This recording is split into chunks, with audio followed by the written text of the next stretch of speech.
मोरे पीछवारा रे मालिनी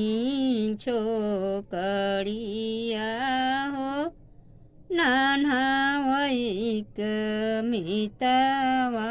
हमार मालिनी का बगिया माया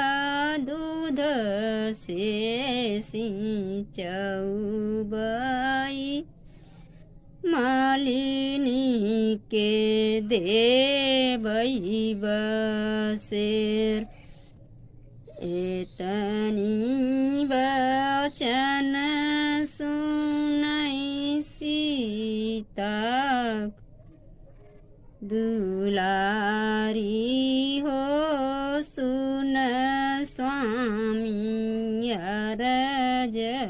हमार जौमई हो वै जनक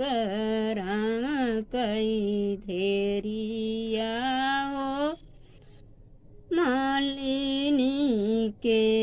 देवै झोटिया